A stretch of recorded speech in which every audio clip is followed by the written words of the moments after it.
감사합니다.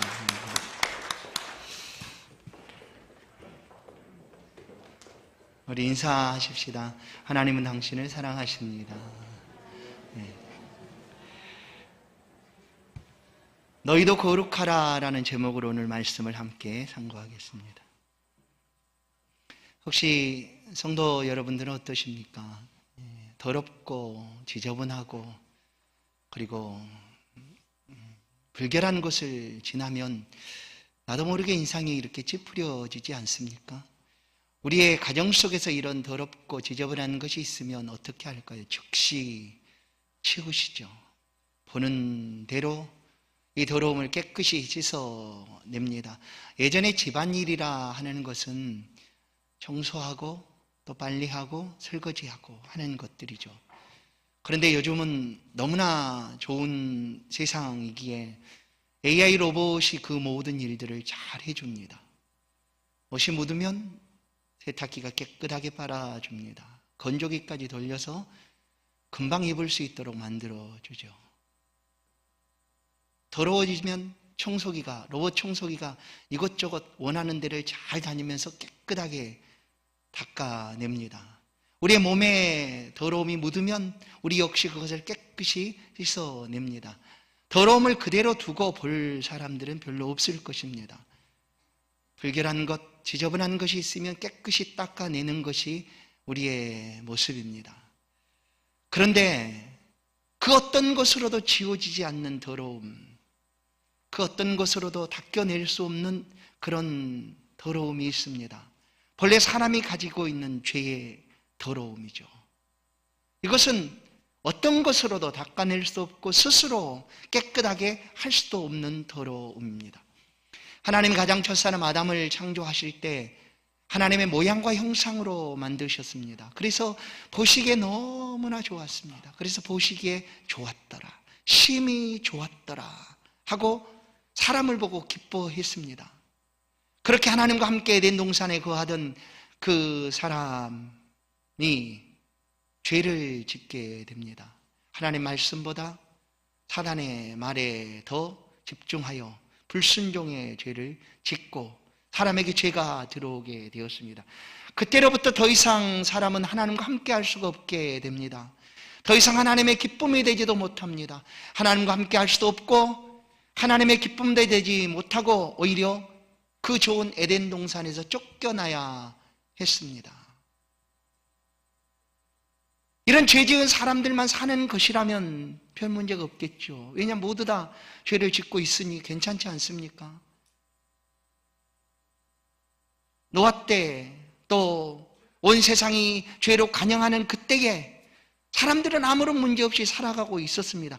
그런데 문제는 하나님께서 그 죄 지은 사람과 함께 하시겠다라고 말씀하시는 거예요. 그리고 찾아오시는 거예요. 내가 너와 함께 하겠다. 내가 너와 함께 하겠다. 그러니 이제 사람들에게 큰 문제가 생겨나게 됩니다. 왜냐하면 하나님은 무한히 거룩하신 분이시죠. 죄와는 전혀 상관이 없으신 분입니다.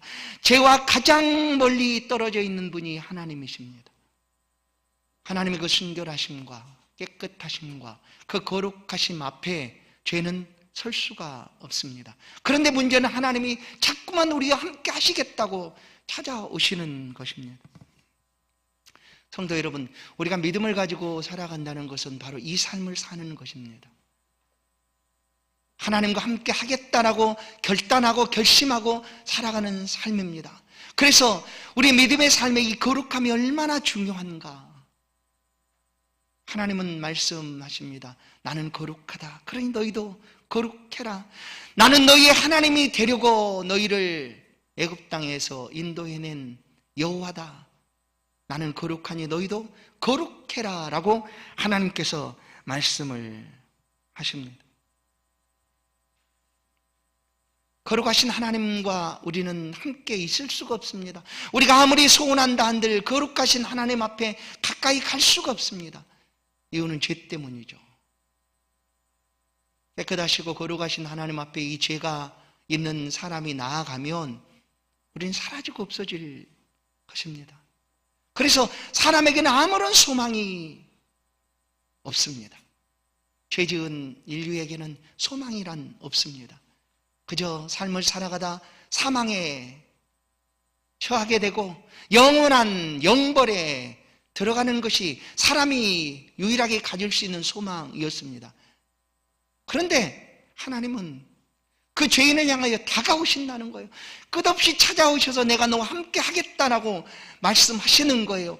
그 하나님이 함께 하시겠다라는 그 약속의 말씀이 이루어진 것이 바로 지난 주일에 보았던 출애굽기의 말씀입니다. 애굽에서 이끌어내시고 6월절 사건을 통하여 내가 너희를 구원하노라 하시는 하나님의 말씀, 함께 하시기 위하여 하나님께서 그토록 열심을 내어서 그 백성들을 그 애굽에서 이끌어내신 것입니다.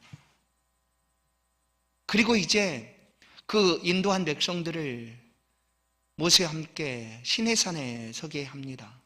그리고 시내산에서 하나님께서 오늘 이 레위기 말씀을 들려주는 것입니다. 이 레위기 말씀의 핵심은 내가 거룩하니 너희도 거룩하라 하는 것입니다. 나는 너희의 하나님이 되려고 애굽에서 이끌어냈고 나는 너희와 영원토록 함께하기 위하여 이끌어내었다. 이전에 죄로 인하여 깨어졌던 관계를 다시금 내가 회복하고 너희와 영원토록 함께 살기 위하여 불러내었다. 그러니 이 레위기 말씀대로 지켜 행하라 라는 것이죠. 사람은 스스로 절대로 죄에서 깨끗해질 수가 없습니다. 하나님의 거룩하심은 하나님이 가지신 속성 중에 하나입니다. 분리하고 구별하고 깨끗하다라는 의미죠. 그런데 그 하나님이 가지신 그 거룩한 속성을 우리에게도 요구하고 계시는 거예요. 하나님이 내가 거룩하니 너희도 거룩해라. 이전의 죄를 잊어버리고 이제 거룩한 삶을 살아가라 하는 것이죠.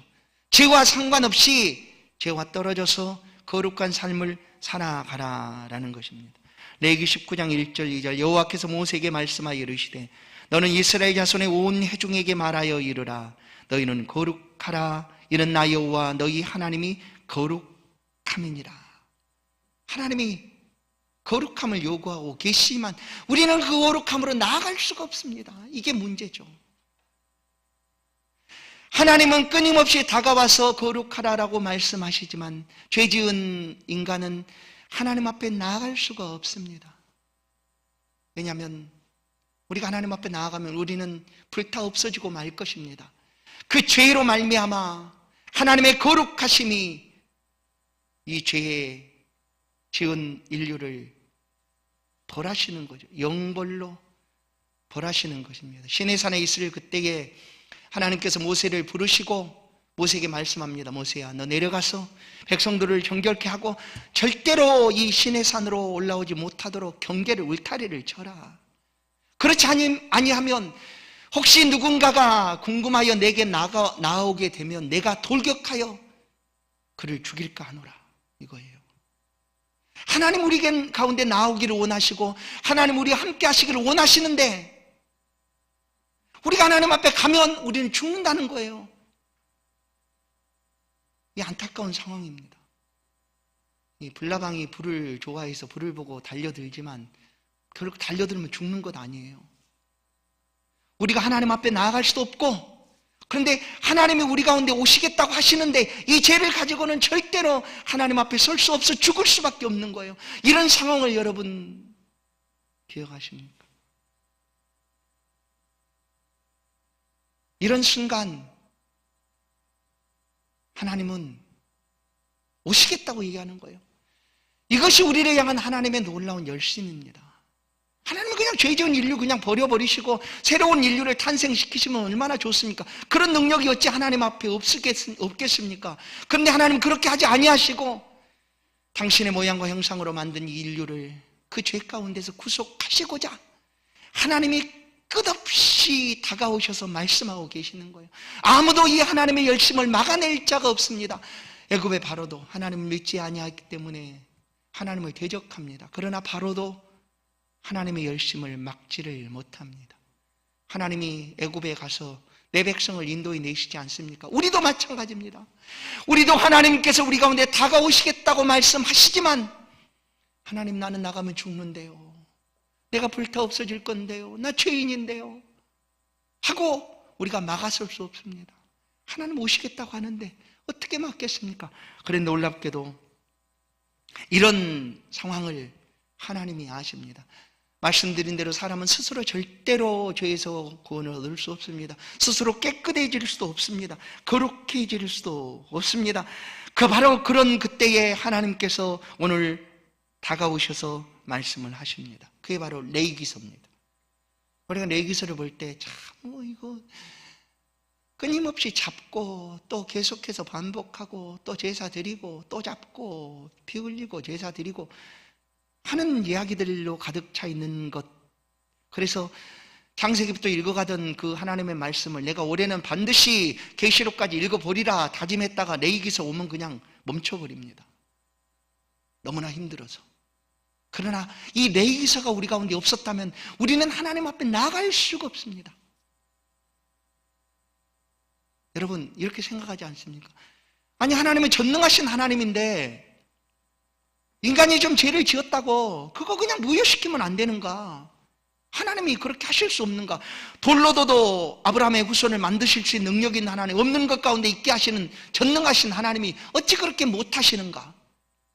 그래서 하나님께서 우리 가운데 말씀하신 적이 있어요.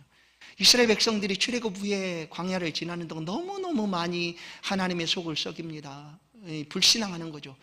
그렇게 보여주는데도 믿지를 못합니다. 그래서 하나님 모세에게 말합니다. 모세야, 내가 이 백성들 다 없애고 너를 통하여 새로운 민족을 만들 터인데 어떻게 하겠니? 하시는 거예요. 그냥 모세가 간청합니다. 하나님, 그렇게 하면 어떻게 되겠습니까? 야, 저들이 하나님이 애굽에서 이끌어냈다가 광야에서 모조리 죽였구나 하고 이방이 하나님을 어떻게 여기겠습니까? 그러면 하나님의 공의로우심과 신실하심과 성실하심을 그들에게 어떻게 얘기할 수가 있겠습니까? 안 됩니다. 차라리 저를 생명책에서 제하십시오. 그리고 이 백성들을 용서하십시오 하고 모세가 간구하지 않습니까? 그래서 모세를 온유한 사람이라고 표현하는 거죠. 그렇게 할 수 있지만 그렇게 하지 않으십니다. 그렇게 하면 하나님의 공의로움이 사라지기 때문이죠. 하나님은 공의로우신 분입니다. 그 공의는 하나님이 말씀하신 대로 반드시 지키신다는 거예요. 이것이 우리 가운데 은혜입니다. 하나님 이런 말씀을 안 하셨다면 그냥 새로운 인류를 싹 만들면 돼요. 죄지은 인류 그냥 다 없애시고 속썩이고 말 안 듣는 그 인류를 그냥 끝까지 붙들고 가실 필요 없이 하나님의 전능하심을 따라 새로운 인류를 만드시면 되는데 그렇게 하지 않으신다는 거예요. 이것이 하나님이 우리를 향하신 공의로움과 자비로우심과 긍휼하심입니다. 말씀하신 것을 이루시는 거죠. 그래서 하나님은 처음과 끝이시오, 변함이 없으시오, 회전하는 그림자도 없으신 분이시다라고 우리가 믿는 것 아닙니까? 이것이 우리 가운데 은혜죠. 하나님 말씀하셨습니다. 모든 사람이 죄를 범하였으며, 로마서 3장 23절. 하나님의 이름에 하나님의 영광에 이르지 못하더니 모든 사람이 죄를 범하였다라고 하나님께 선언을 하십니다. 뿐만 아니라 로마서 6장 23절 죄의 삭은 사망이요 라고 얘기합니다. 사망이요. 이렇게 하나님이 이미 말씀하셨어요. 모든 사람이 죄를 범했고 그 모든 사람은 죄의 값으로 죽는다. 히브리서 9장 24절도 한 번 죽는 것은 사람에게 정하신 것이요 그 후에는 심판이 있으리니, 이것이 하나님의 말씀인데 이것을 다 무효시키시고 괜찮아, 내가 새로운 일을 만들 거야, 이렇게 안 된다는 거예요. 그래서 하나님께서 그 열심을 가지고 우리 가운데 다가오시니 우리는 죽지 않기 위하여 하나님 앞에 서야 하는데 우리 스스로는 그 방법을 알 수가 없습니다. 그래서 하나님께서 그 방법을 알려주신 내용이 레위기서입니다. 그래서 너무나 중요하죠.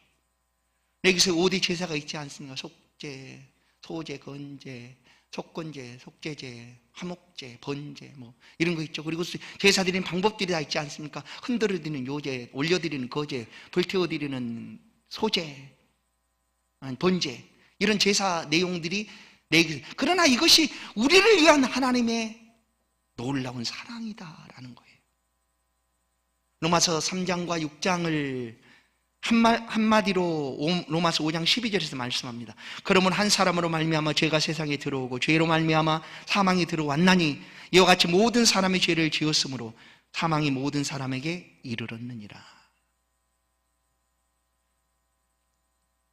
그래서 소망이 없다는 거예요, 사람은. 그래서 바울 사도도 로마서 7장에서 오라 나는 곤고한 사람이로다. 이 사망의 몸에서 누가 나를 건져내랴. 아무런 소망이 없어요. 우리 스스로는 구원받을 아무런 능력이 없어요. 그래서 이렇게 절규하는 것 아니에요. 그것은 바울의 절규뿐만 아니라 인류의 절규죠. 외침이죠. 하나님 우리 가운데 다가오시지 아니하면, 하나님이 행하시지 아니하면 우리는 아무런 소망 없이 그 사망 가운데 살아갈 수밖에 없었다라는 거예요. 그런데 하나님의 열심을 막아낼 수가 없습니다. 우리를 사랑하시고 우리에게 계속해서 다가오시고 내가 너와 함께 하겠다라고 하시는 그 하나님의 열심을 우리가 거절할 수도 없어요. 불가항력적인 은혜다. 그래서 거절할 수가 없습니다. 그래서 하나님이 말씀하시는 거예요. 내가 너와 만날 때 너희는 이렇게 하면 된다. 너희는 이렇게 하면 거룩해질 수가 있다. 그래서 내가 죄를 미워하고 죄를 벌하지만 이렇게 하면 내가 용서하고 너와 만날 수 있다 하는 것이 레위기서라는 말씀입니다. 그래서 레위기서는 단회적인 방법입니다. 이거는 한 번으로 단회적으로 이루어지는 게 아니라 한시적 1년이라는 기간이죠. 1년. 대제사장이 1년 기간 동안 백성들의 죄를 가지고 용서해달라고 하나님 앞에 나아갑니다. 그러면 하나님이 1년 동안 용서를 해줍니다. 그것을 끊임없이 반복해야 되는 거예요. 어떤 반복입니까? 피를 흘려야 되는 일이에요. 피. 내가 용서받기 위하여 누군가가 피를 흘려야 한다. 이것이 하나님의 방법이었어요. 그래서 히브리서 9장 22절은 율법을 따라 거의 모든 물건이 피로써 정결하게 되나니 피 흘림이 없은즉 사함이 없느니라. 피가 흘려지지 않고는 죄사함이 없다는 거예요. 그래서 우리가 알고 있는 예루살렘 성전은 피비린내가 진동하는 곳입니다. 사실 매일매일 그들의 죄를 가지고 하나님 앞에 백성들이 제물을 가지고 나옵니다. 그렇게 해서 용서함을 구하기 위하여 제물의 피가 흘러내립니다. 번제단에서 피가 흐르고 그 피가 기드론 골짜기로 흘러서 내려갑니다. 그러니 얼마나 피비린내가 많겠습니까? 그렇지만 그 제사를 통하여 하나님이 만나 주시고 용서해 주신다라는 거예요. 그건 레위기서는 한시적입니다. 이것을 영원토록 반복해야 돼. 1년 동안 1년의 주기로 계속 반복. 그리고 레위기서는 그림자라고 표현합니다. 무엇의 그림자인가? 다시 오실 예수 그리스도의 그림자입니다. 이 한시적으로 행해지던 이 죄사함의 제사를 단번에 이루실 그리스도 예수께서 오시기까지 레위기서는 계속 진행되었습니다. 예수 그리스도는 한시적이 아니라 단번에 영원한 속죄를 이루신 분이십니다. 그분이 흘려주신 피로 영원한 속죄를 받고 이제 더 이상 두려워하지 않고 하나님을 만나기를 기대하고 소망하는 그런 인류가 되게 된 것입니다. 하나님께서는 이 일을 이루시기 위하여 마지막 날 그 아들을 우리 가운데 보내시고 매년 드려지던 그 제사가 아닌 흠없고 죄 없으신 정결하신 그리스도 예수의 피를 인류의 죄값으로 받으시게 된 것입니다. 그래서 예수님도 이 땅에 우리의 죄를 속하기 위하여 오셨다라고 말씀을 합니다. 마태복음 20장 28절 인자가 온 것은 섬김을 받으려 함이 아니라 도리어 섬기려 하고 자기 목숨을 많은 사람의 대속물로 주려 함이니라. 맞습니다. 그렇게 우리 가운데 오셔서 하나님이 우리 가운데 다가오시는 것이 문제가 되지 않도록, 우리가 하나님 앞에 나아가는 것이 문제가 되지 않도록 하나님께서 이 일을 이루신 것입니다. 그래서 그리스도 예수의 십자가, 골고다 언덕의 십자가는 하나님의 사랑을 보여주고 있는 것입니다. 로마서 5장 8절 이것이 우리를 향한 하나님의 사랑의 확증이다 하고 도장을 꽝 찍습니다. 하나님이 내가 너와 함께 하겠다. 하지만 우리는 그런 아무런 소망이 없었습니다.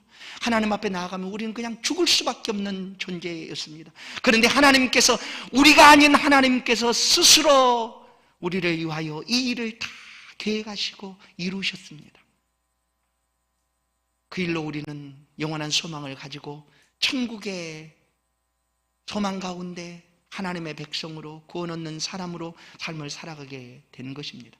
그래서 우리에게서는 아무런 원인이 없어서 이 구원이 너무나 나에게 있어서는 아무런 대가를 치르지 않았으니 그냥 얻는 구원처럼 여겨지지만 이 일을 이루시기 위하여 하나님께서 얼마나 큰 대가를 치르셨는가를 우리는 믿음의 삶 속에서 결코 잊어서는 안 된다 하는 거죠. 하나님이 치르신 값은 그 어떤 것으로 비교할 수 없는 가장 값비싼 은혜입니다. 하나밖에 없는 죄가 없으신 아들을 죄인 우리를 위하여 내어주신 일이죠. 그것이 바로 십자가의 죽으심입니다.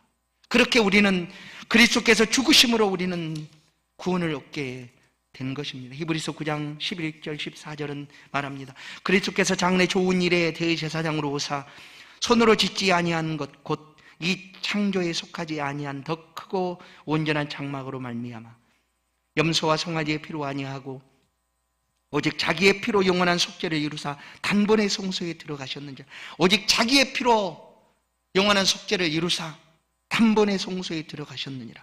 염소와 항소의 피와 암송아지의 죄를 부정한 자에게 뿌려 그 육체를 정결하게 하여 거룩하게 하거든 하물며 영원하신 성령으로 말미암아 흠없는 자기를 하나님께 드린 그리스도의 피가 어찌 너희 양심을 죽은 행실에도 깨끗하게 하고 살아계신 하나님을 섬기게 하지 못하겠느냐.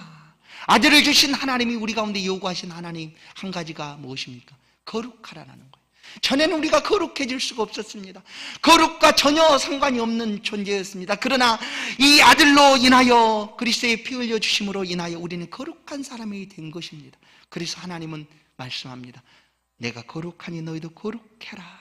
성도 여러분, 예수를 믿고 살아가는 우리의 삶은 거룩함을 향하여 나아가는 삶입니다. 처음에는 예수를 믿었어도 전과 전혀 다를 바가 없었지만 시간이 지나면서 하나님의 은혜를 되새기며 말씀 안에 거하면서 성도의 삶을 살아가는 동안 거룩함으로 점점 바꿔져 가게 되는 것입니다. 그리고 마침내는 더 이상 죄도 없는, 죄는 눈금만큼도 찾아볼 수 없는 그런 하나님의 거룩한 백성으로 하나님을 만나게 되는 것입니다. 다시금 잃었던 기쁨을 회복하시는 그런 때가 돌아오게 될 것입니다. 바로 천국에 이를 때이죠.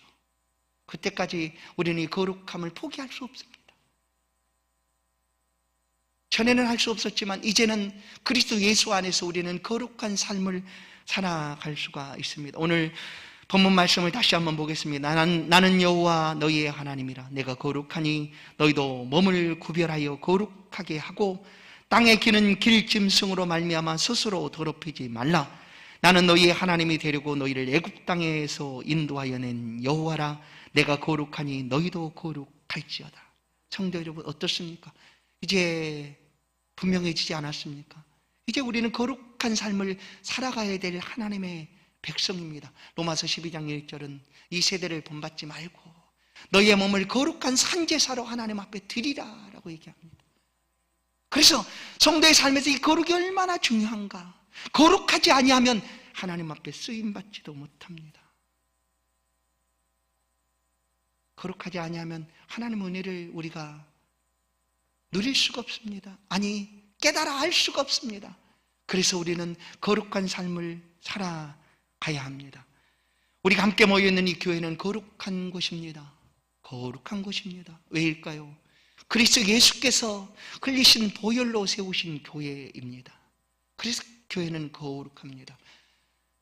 오늘날 교회는 각 한 사람 성도 한 사람의 교회다라고 고린도전서에서 알려주고 있습니다. 너희 안에 성령이 거하시는 성전인지를 너희가 알지 못하느냐? 맞습니다. 우리는 교회입니다. 어떻게 교회가 되었습니까? 그리스도께서 피를 흘려 주심으로 그 죄악된 곳에서 우리를 건져내서 구별시켜 주셨습니다. 그것이 바로 교회인 거죠. 거룩함입니다. 우리 안에 거룩함이 이제 있습니다. 거룩한 교회를 통하여 하나님께서는 지금 이 시대를 바꾸시고 변화시키기를 원하십니다. 하나님의 열심은 멈춰지지 아니하시고 하나님의 거룩한 백성들을 통하여 세상을 변화시켜 가실 것입니다. 우리는 거룩한 백성이 되었습니다. 베드로전서 2장 9절 그러나 너희는 택하신 족속이요 왕같은 제사장들이요 거룩한 나라요 그의 소유된 백성이니 이는 너희를 어두운 데서 불러내어 그의 기이한 빛에 들어가게 하신 이의 아름다운 덕을 선포하게 하려 하심이라. 거룩한 삶을 살아가며 우리에게 이와 같은 거룩을 주신 하나님을 높이며 자랑하며 선포하며 살아가는 그것이 우리의 신앙이고 믿음입니다. 우리는 이미 거룩한 백성이 되었기 때문에 주 오시는 그날까지 우리의 영감함이 흠없이 보존되기를 원한다 하심처럼 오늘 본문에서도 길 짐승으로든지 또한 너희의 몸을 스스로 더럽히지 말라 하심처럼 우리는 이 거룩함으로 나아가야 합니다. 왜냐하면 살아가는 날 동안 죄는 끊임없이 우리를 괴롭히고 다가와서 유혹하고 무너뜨리려고 할 것입니다. 그러면 거룩은 사라지는 거죠. 그래서 우리는 거룩함으로 나아가기 위하여 힘써야 합니다. 어떻게? 베드로전서 1장 15절 오직 너희를 부르신 거룩한 이처럼 너희도 모든 행실에 거룩한 자가 되어라. 행실, 성도의 삶에 거룩한 삶을 살아가라는 것이죠. 육과 영의 온갖 더러움에서 거룩한 삶을 살고자 힘써야 합니다. 성경은 우리가 이렇게 살아갈 수 있는 비결을 한 가지 가르쳐줍니다. 디모데전서 4장 5절이죠. 하나님의 말씀과 기도로 거룩하여진다라고 분명히 말씀합니다. 그렇습니다. 하나님의 말씀이 들려질 때 죄는 떠나가게 되어 있습니다. 다가오던 그 죄악은 물러가게 되어 있습니다. 그래서 성경은 말합니다.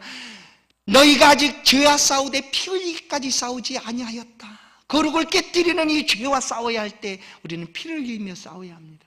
그리고 죄를 멀리하고 거룩한 삶을 살아가야 합니다. 하나님 모세를 호렙산에서 부릅니다. 모세야, 모세야, 내가 선 곳은 거룩한 곳이니 내 발에 신을 벗으라 라고 거룩으로 모세를 부릅니다. 하나님이 우리를 이미 거룩한 사람으로 불러주셨습니다. 그리고 하나님이 거룩하심처럼 너희도 거룩하라라고 말씀을 하고 계십니다. 이 거룩은 우리가 절대로 포기해서는 안 되는 일입니다. 올 한 해 주와 함께 동행하며 나아가는 길이 거룩한 길이 될 것을 분명히 믿습니다. 성도들이 살아가는 삶의 자리가 거룩한 장소가 될 것이고 그 삶의 자리에서 거룩한 삶을 살아가도록 하나님은 성령을 통하여 지금도 우리가 거룩한 삶을 살아갈 수 있도록 일하고 계시는 하나님이십니다. 그 하나님의 신실하심을 의지하십시다. 그리고 아들을 내어주시기까지 우리의 거룩을 요구하고 계신 하나님 앞에 우리의 믿음과 신앙을 다하여 거룩한 삶을 살아가십시다. 그러면 다시금 잃었던 기쁨이 회복되어지고 하나님의 놀라운 능력이 그 거룩한 주의 백성들을 통하여 세상 속에 보여지게 될 줄로 믿습니다. 저와 여러분이 그런 거룩한 삶을 살아 이 한 해 동안 하나님의 큰 기쁨이 되기를 주의 이름으로 간절히 축원합니다. 하나님 감사합니다. 거룩한 삶을 살 수 있도록 붙들어 주옵소서. 성령 하나님, 흔들림 없이 믿는 바 소망 안에서 견고하게 나아갈 수 있도록 우리를 붙잡아 주옵소서. 악한 죄악들이 끊임없이 우리에게 다가올지라도 하나님 도우셔서 싸우게 하시고 피 흘리기까지 싸우고 이 거룩을 포기하지 않도록 거룩한 삶으로 나아갈 수 있도록 붙잡아 주옵소서. 우리는 연약합니다. 주의 말씀 들을 때 또한 기도할 때 거룩한 삶이 더욱 견고해질 수 있도록 은혜 베풀어 주옵소서. 예수 그리스도의 이름으로 기도하옵나이다. 아멘. 찬송 286장입니다. 귀한 예물